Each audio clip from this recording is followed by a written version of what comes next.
Sini lagi checkpoint untuk pemeriksaan. Pakai apa mama? Pakai masker lah mas ya. Nah ini. Masker lama. Pakai masker lama saya.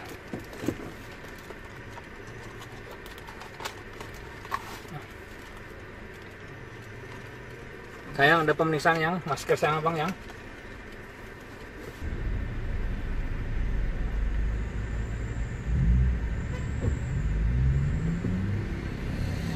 Padang. Padang mencoba masker pak. Oke siap.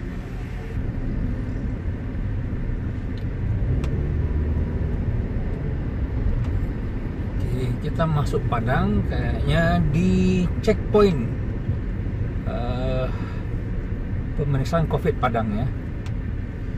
Mudah-mudahan dimudahkan oleh Allah Subhanahu Wa Taala insyaallah. Bagi yang tidak berKTP Padang dilarang masuk.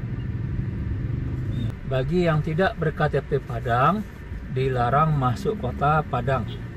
Assalamualaikum warahmatullahi wabarakatuh. Insya Allah kita akan balik ke Padang. Dari Payakumbuh ke Padang, mudah-mudahan jadi vlog. Kita akan melewati 3 kota ya yang melakukan PSBB atau semi lockdown, yang ada pemeriksaan COVID-19. Mudah-mudahan dimudahkan oleh Allah Ta'ala.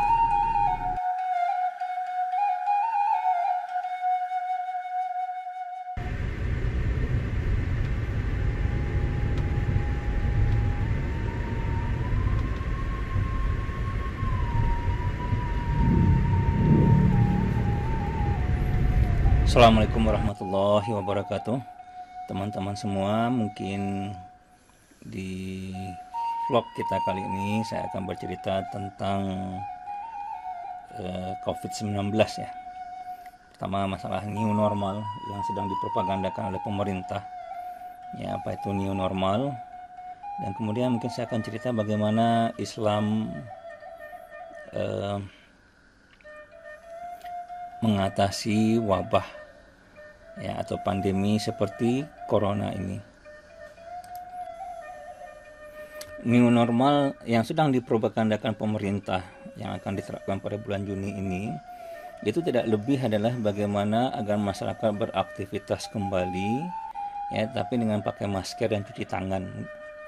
Nah, kalau kita lihat dari template-template yang beredar di media massa asalnya dari tempo.co, memang targetnya adalah untuk pemulihan aktivitas ekonomi. Nah, sementara yang jadi pertanyaan yang banyak pihak yang mempertanyakan ya, penyebaran virus ini belum mereda gitu. Nah, sementara masyarakat kita, terutama dari ya, golongan menengah ke bawah itu tidak mempunyai fasilitas yang lengkap di dalam menghadapi wabah ini ya. Ya, kalau dulu memang ya penyakit ini yang beredar dari kalangan menengah ke atas saja, yang mereka yang berpergian ke luar negeri. Sekarang virus ini sudah menyebar kepada golongan menengah ke bawah. Ya. Jadi virus ini memang ya yang memindahkan penyakitnya adalah dari golongan atas menyebar sampai kepada golongan bawah. Jadi yang menyebarkannya orang kaya sebenarnya, bukan orang miskin sebagaimana yang dulu pernah dibilang ya bahwasanya agar orang miskin jangan menyebarkan penyakit ini kepada orang kaya, tapi kenyataannya adalah kebalikan dari hal yang seperti itu.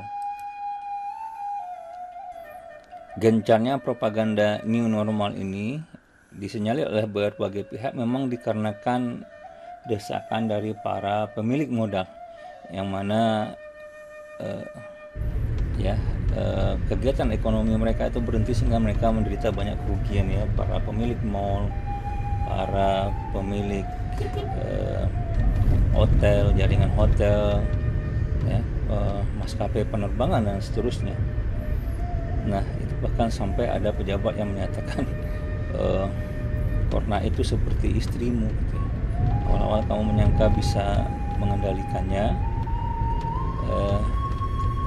maka mau tak mau kamu harus hidup dengannya. Ini pernyataan yang kontroversial gitu ya, dalam berbagai level lah. Dalam level corona sebagai istri itu ya tidak pantas ya. Istri dijadikan ya dijadikan seperti corona. Kemudian juga ya, kita harus terpaksa hidup dengan corona ini memperlihatkan bahwasanya sistem ini tidak mampu untuk mengatasi wabah. Jadi dikarenakan pemahaman yang salah di awal-awal terjadinya pandemi, bagaimana seharusnya mengatasi pandemi ini.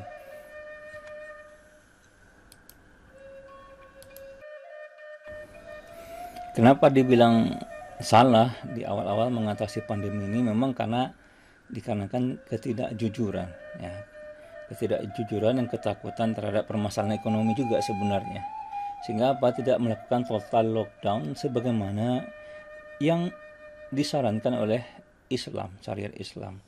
Dan itu memang bermulai dari Cina sendiri, di kota Wuhan, Cina, yang mana tidak jujur tentang masalah adanya pasien COVID-19. Lalu baru merebak, baru mereka berusaha mengatasi. Nah, itu permasalahannya. Nah, itu dikarenakan memang sistem kapitalisme ini berpikirnya bukan secara kemanusiaan, tapi semata-mata hanya berpikir masalah keuntungan secara ekonomi. Pandemi COVID-19 ini, teman-teman semua, ini adalah suatu yang nyata, dan kita bisa melihat korbannya sudah ratusan ribu orang di seluruh dunia, dan penderitanya sudah sampai jutaan. Jadi ini bukan suatu yang main-main. Yang dikatakan oleh Sekretaris Jenderal PBB Antonio Guterres, ini pandemi COVID-19 ini bisa membunuh 2 juta orang jika penyebarannya tak dihentikan. Maka kita khawatir nih kalau dengan new normal ini penyebaran itu akan makin bertambah.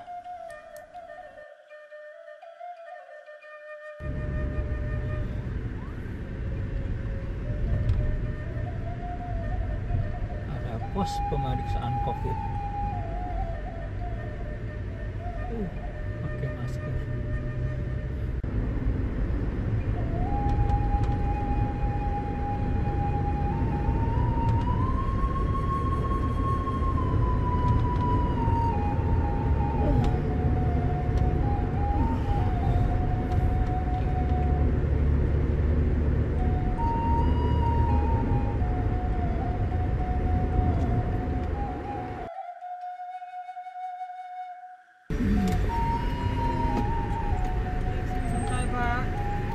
Oke. Ini adalah pos pengecekan suhu. Kita menunggu untuk dicek suhu tubuhnya.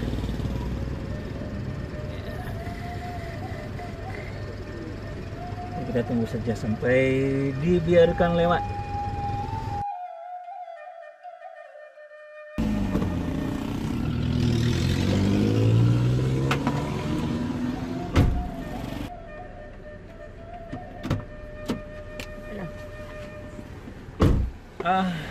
Barusan itu adalah pos pengecekan suhu yang dicek hanya sopirnya saja.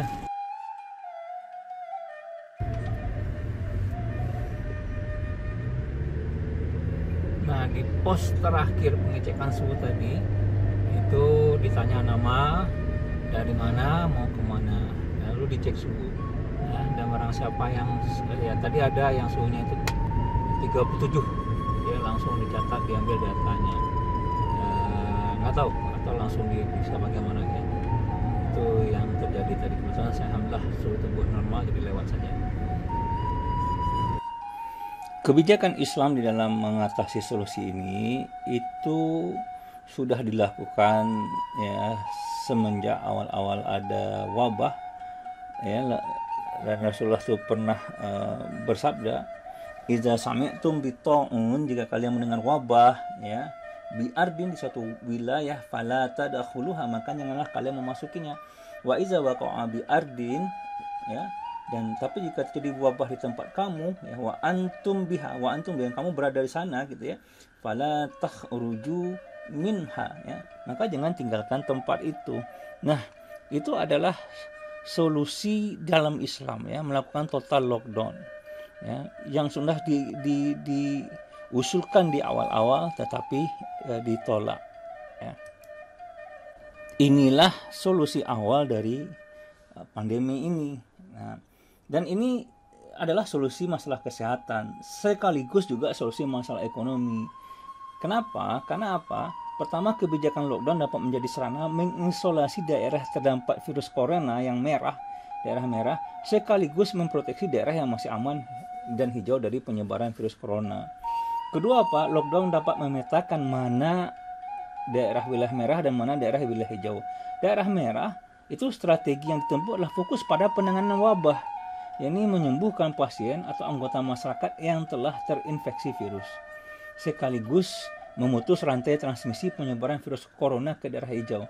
Sementara daerah hijau setelah dilakukan sejumlah pengecekan dan sterilisasi, ya, maka dia aman untuk kegiatan ekonomi, baik untuk menjamin kebutuhan pangan, ya, atau kegiatan ekonomi lainnya dapat digenjot proses produksi untuk mencukupi kebutuhan hidup bagi rakyat di daerah hijau, dan juga mensubsidi kebutuhan hidup di daerah wilayah merah yang benar-benar dihentikan aktivitas ekonominya secara total. Nah, jadi lockdown itu bermanfaat, ya. Nah, jadi ketiga, ada proses penyembuhan dan memutus rantai transmisi penyebaran virus di daerah merah dilakukan berbarengan dengan aktivitas ekonomi, ya, yang digenjot di daerah hijau dalam kurun waktu tertentu dan mampu menyelesaikan persoalan pandemi. Ya, nah ini solusi di dalam Islam. Jadi Islam sudah punya solusi-solusi yang jitu untuk menghadapi masalah pandemi ini.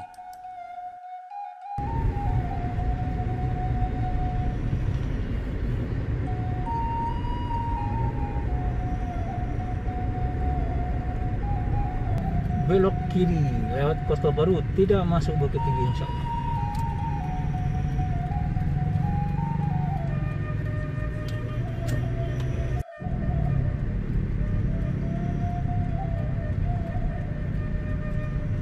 Sungai Poa, pendatang dilarang masuk. Pendatang dilarang masuk.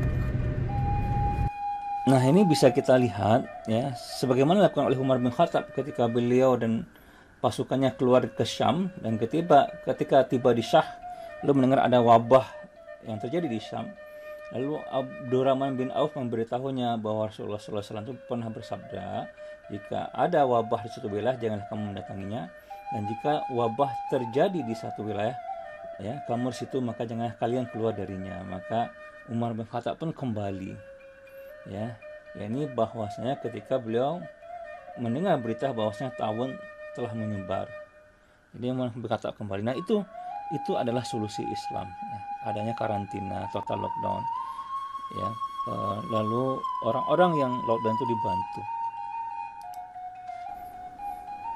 Berdasarkan hal ini, maka kita akan paham bahwasanya negara dalam Islam itu membatasi penyakitnya di tempatnya, dan penduduk tempat itu tetap tinggal di situ, dan penduduk lainnya tidak boleh masuk ke tempat itu.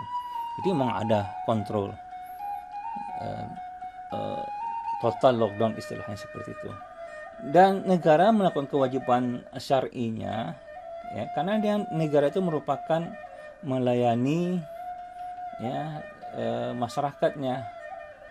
Maka selain menjamin pelayanan kesehatan berupa pengobatan dan obat secara gratis untuk seluruh rakyat, ya, termasuk juga kebutuhan hak azazi rakyat, ya, seperti pendidikan, keamanan, dan termasuk makanannya mereka. Ya, ketika ekonomi dihentikan pun mau tak mau aktivitas ekonomi berhenti dan orang-orang tidak mendapatkan pemasukan ekonomi. Nah, di depan Kota Parangpanjang kita bisa lihat apakah, ya, jalan, ya, kemarin ketika kita ke ini jalan ke Parangpanjang itu ditutup, ya, saya yakin juga ditutup. Jadi bisa kita lihat jalan masuk ke Parangpanjang itu ditutup, tidak bisa kita masuk ke Parangpanjang. Ya, kalau mau masuk, sini lagi checkpoint untuk pemeriksaan. Oke, apa mama? Oke, masker mama saya.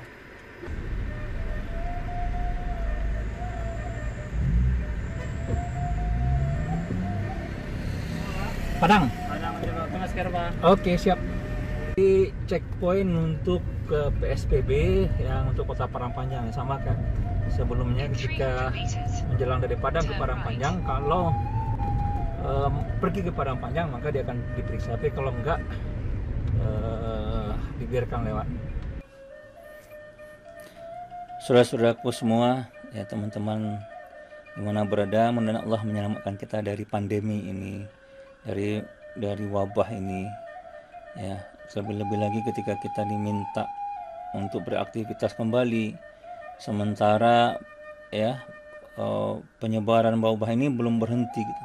Maka apapun bisa terjadi kepada kita. Jadi kita benar-benar memohon perlindungan kepada Allah Subhanahu Wa Taala dari keburukan wabah ini.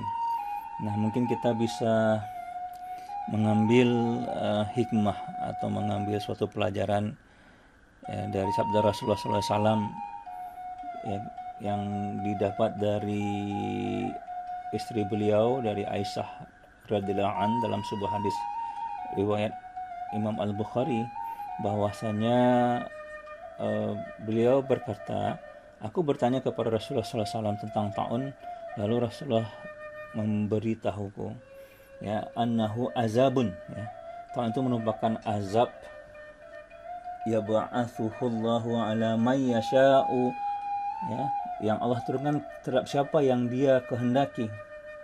Wa annallaha ja'alahu rahmatan lil mu'minin, dan Allah jadikan dia itu sebagai rahmat bagi orang yang beriman atau orang-orang mukmin.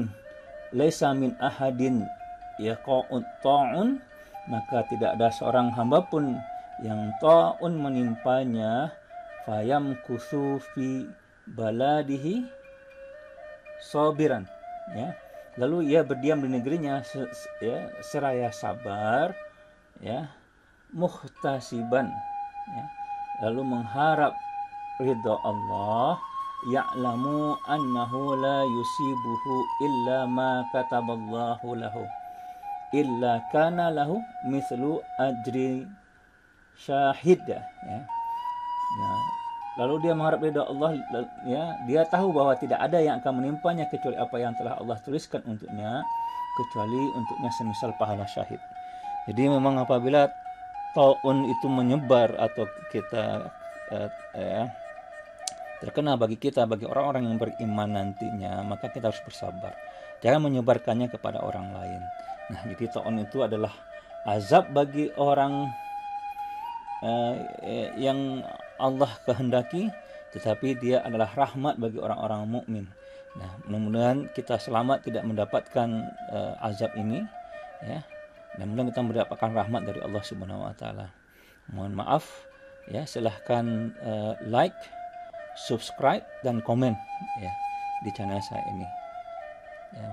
Assalamualaikum warahmatullahi wabarakatuh.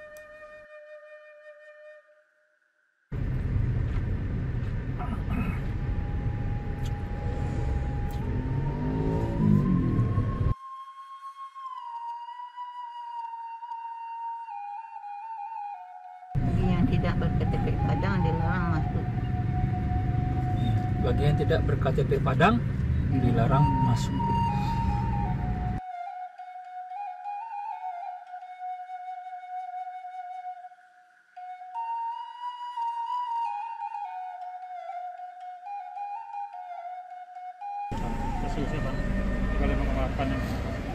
Padang, ya.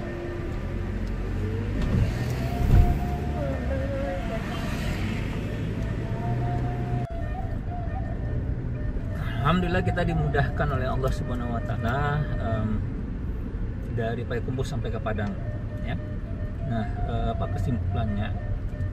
Pertama, bahwasanya yang dicek di setiap pos pemeriksaan COVID-19 itu adalah panas tubuh, ya, atau suhu tubuh.